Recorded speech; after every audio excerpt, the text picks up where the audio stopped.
Hey everybody, welcome to Home Recording Made Easy and Mix Tip Tuesday, where every Tuesday I show you a new mixing tip to help you make more professional sounding mixes in your home studio. Before we get to this week's tip, if you're new here, please consider subscribing. Make sure you hit that notification bell and also stick around till the end of the video, because at the end of the video I have something I want to give you absolutely free that's really going to help you with your mixing training, so be sure to stick around.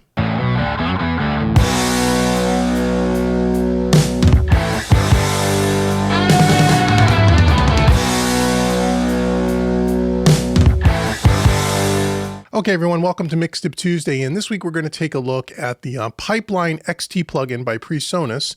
It gives us the ability to hook up our hardware, if you're mixing in a hybrid fashion like I am, with Studio One in a very seamless and easy way. So if you haven't seen the last couple of videos, 2-3 videos that I've done on hybrid mixing, you can go ahead and click the link in the description box. It'll bring you to a playlist where I have all those videos there, and you can kind of see some of the things we've been doing up to this point. In the last video, we talked about the physical connections between my audio interface, the hardware, and how we set up the I/O in Studio One. And I talked a little bit about Pipeline and how I'm using it, but I want to show you a little bit more how to use Pipeline, a little bit more detail. So that's what we're going to do here. So Pipeline, again, is a way that that PreSonus has developed a plugin, Pipeline XT, is a way for us to use our hardware with Studio One in a very seamless way. And there are two versions of it. There's a stereo instance of it, and there's a mono instance of it, depending on if you're using it on a stereo track or a mono track. This happens to be on my master bus, which would be obviously a stereo instance of this. So here's Pipeline XT. Let's walk through the interface here and kind of show you what it does and how you would set it up. Okay, so over here on the input, on the left side, we have our input meter, and we have a send level or input send gain reduction or increase here, and you can do it up plus or minus up to plus 10 dB. Okay, so there's our sends. Next to that, over here, we have where we set up our send with this drop-down box. So you're going to set up our send, and if you looked at the last video, you'll see how I set up the I/O in Studio One. In this particular example, because it's on the master bus, I'm using output 5.6, which I'm calling the full mix, on my audio interface, a Universal Audio Apollo X6. I'm using the physical outputs of 5 and 6 as my send.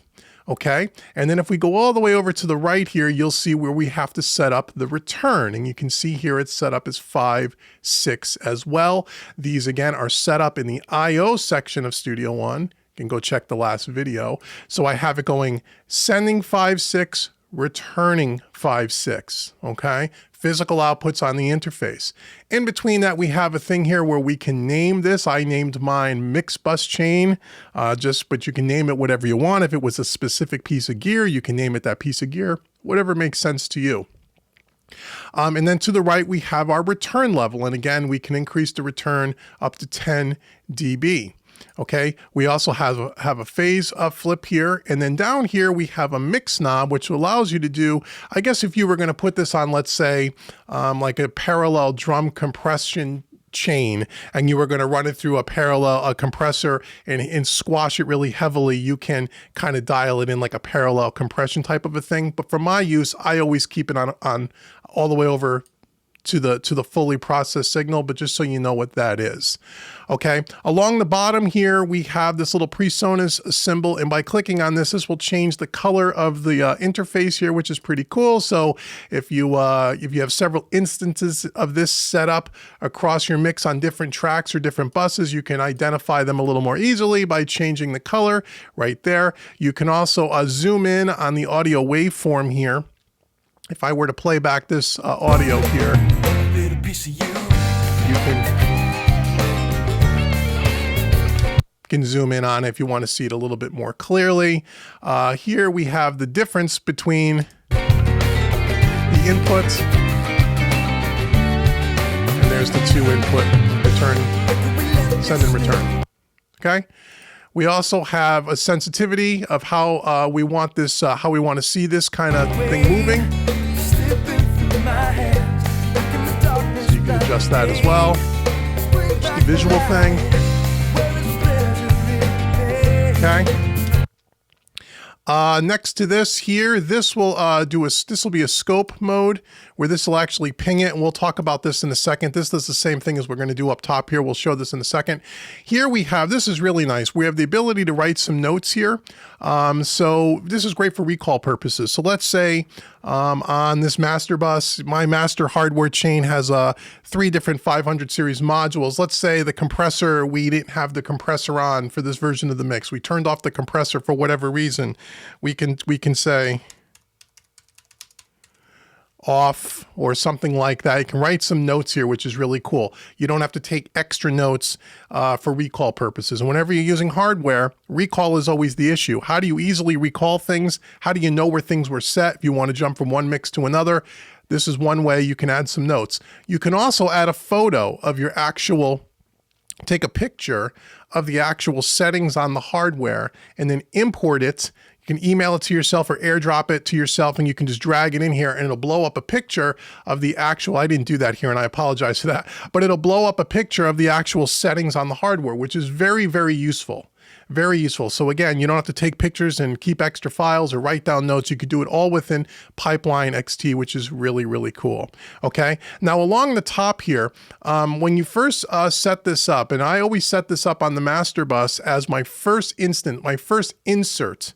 Okay. Because my whole mix is going out to my master bus, and the first plugin it's going to hit is Pipeline. It's going to then send the audio, my entire mix out 5.6 out of my interface. It's going to go through my master bus hardware chain, and then it's going to come back in on 5.6, and then it'll go to the next plugin in the chain.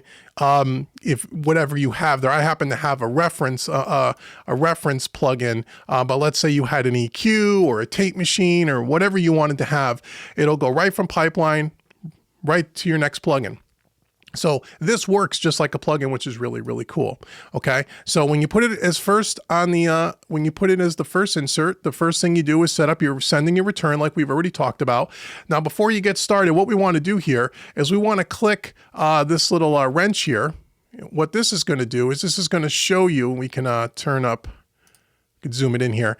So we can see the orange is the send, the orange line, and the return is the blue line. And you can see they're pretty much matched up, and there's no synchronization issues, any synchronizing issues or offset issues. If there are, you could click the auto button here, and what it'll do, it'll actually ping it, and it will, right here, it's at 0 samples. It's perfectly in sync. It's not offset, but if it was offset, it would actually put a number of samples here, okay? So actually, if we play back this audio and do it, okay, there we go. Oops. So it didn't change at any samples because I guess I don't have any latency. Everything is perfectly synchronized. Well, now that really depends on a couple of things. I believe the interface I'm using happens to be a Thunderbolt 3. Thunderbolt 3, one of the things about Thunderbolt 3 is everything is super fast. You can get data transfer in and out of the interface very quickly. And it has to do with the gear, how much gear you have, cabling, all that stuff. And so just by using the auto button, it will synchronize with Studio One so you don't have any sync and or latency issues, okay? That's what that is for. And then when you turn off the little wrench here, you'll go back to the metering.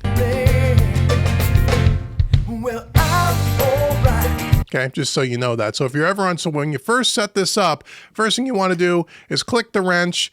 You can, again, you can use your send and return levels if you wanted to, as you turn this up and down, you can see it actually pings it on the meter. You can adjust the send and return levels if you want.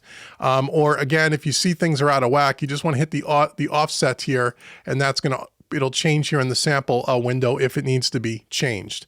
Okay. Now, next to that, we have our latency. Our round trip latency right now is 54.17 milliseconds, and that is derived from your buffer size. Now I'm working on a Mac. I know PC is going to be a little bit different, but if I come over to my preferences window and I change my device block size, let's say I change it to 128 samples.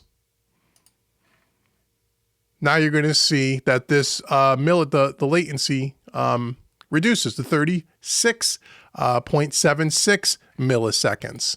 Okay, so you can see how that kind of works there. I usually mix, when I'm mixing with plugins, I'm usually at 1024. So now it's at 54 milliseconds. And again, if you use the offset, it'll make sure everything is in sync. And so far, even though it has not changed in any samples, it seems like it's perfectly in sync. I haven't any issues with latency or anything like that, so it's worked pretty well for me. So what makes this thing really great as well is if you're going to be using pipeline on, let's say, this is on the master bus, but let's say you're also using it, and I don't have it set up in this session. I guess I can set it up now. Let's say on my drum bus, I have a drum bus compressor for my drum bus. If I wanted to come over to pipeline and put another stereo instance on that, and let's do that here. So I'm going to put pipeline stereo. I'll put it as the first plugin here once again. And now the first thing I'm going to do is I'm going to change my my send and return to 3/4 because that is my drum bus compressor. I'm going to hit auto, okay, and then I'm going to hit playback here. Okay. And it's not changing in any samples because again, everything is in sync. You can see that here. So now this again is the first plugin in my drum bus chain. So after it goes through the drum bus compressor, comes back into Studio One, now my drum bus, which you can see down here next to the plugin, is now being routed to the main outputs. Okay, so it's getting processed by the drum bus compressor, going through the main outputs, and then it's hitting the master bus, which is hitting this pipeline plugin. And then it's going through my master bus hardware and back into Studio One. So what's great about that is you don't any longer need to, let's say on the drum bus, run it through, record it as a print track back into Studio One before you route it into the main outs, if that makes sense. And if you go watch any of my old videos on analog summing, you'll kind of see what that means with a print track. You don't need to use a print track when you're using pipeline, so it makes it a little more convenient. Now, the last thing I'll tell you when people have asked me this after watching my last videos is when you do an export, is it in real time or does it export faster than real time, like when you're doing everything in the box? And the answer is no, it's in real time. It has to be because the audio has to run through your equipment. So if you come over to Export Mixtown, and you'll see here over on the options side, use real-time processing. It's checked. You can't uncheck it. That's because we're using pipeline. If I were to turn off and take pipeline out of the session, that option would allow me to change that. So now if I just were to you set up your export just like you normally would, but watch what happens when I hit. And I can also import this to a track if I want to see the audio. If I wanted to import back into the session, I can do that, but I don't typically do that. If I'm exporting an MP3 here, it's just going to export in real time like it normally would. So let me show you. So you can see it's in real time. So if the song is 3 minutes, it's going to take 3 minutes. Okay, so that's how that works. So when you're using pipeline, yes, it's going to export in real time. But again, if you're using pipeline across, say, 3 or 4 different buses in your session, you don't need to do a print track for each one of those. Okay, I hope that makes sense. If it doesn't make sense, you can go back and watch some of the other videos that'll be in the description box. It kind of explains this a little more. So that's how you use pipeline in a nutshell. Again, I've only been using this very short amount of time as I'm just getting into hybrid mixing, but I gotta say, so far it works really, really well. I know there's other DAWs that have things that are similar. I think Logic has an I/O plugin, which is kind of does what pipeline does. But this is a really nice full feature plugin. I love the ability to take notes. I love the ability to import photos so you can see your settings for recall. Again, thus far with my system, there's no latency issues or anything like that. So if you're using hardware, I would advise you to try pipeline instead of doing things, doing the workarounds we used to have to do in the past. It does work really, really well. So thank you so much for watching the rest of to the end of this video. As I said at the beginning of the video, I always want to give you a free gift for watching until the end of the video. So if this is your first time visiting Home Recording Made Easy, welcome to the family. I want to give you 5 free pro tips to a pro sounding mix over at homerecordingmadeeasy.com. You go right on the homepage, you click on the button, it'll give you a nice cheat sheet, give you some really helpful tips. And not a lot of people talk about to help you achieve a real consistent, more professional sounding mix in your studio. So go check that out now. And then also in the description box, you'll see a coupon code, YouTube25. That'll take 25% off any one of my training courses on the website. So if you're someone that's brand new to home recording made easy, or someone who's been there many, many times, you can use that coupon at checkout. It'll take 25% off any one of the training courses. That's my gift to you just for checking out homerecordingmadeeasy.com. Last but not least, let me know in the description or in the comments below. Do you use Pipeline? Do you do hybrid mixing? Do you use a different DAW other than Studio One? And how are you routing your audio in and out and using the hardware, bringing it back in? What is your process like? And if there's anything that I left out here with Pipeline from our more experienced user, again, let me know. Let me know in the comments below, because again, there might be some other little features here or something that that I can learn about Pipeline XT as well, and I'd love to hear from you. So until the next video, I've been Dave with homerecordingmadeeasy.com, mixingmadeeasy.net, and again, all the links are in the description box below, and I will see you around in the next video. Take care, everybody.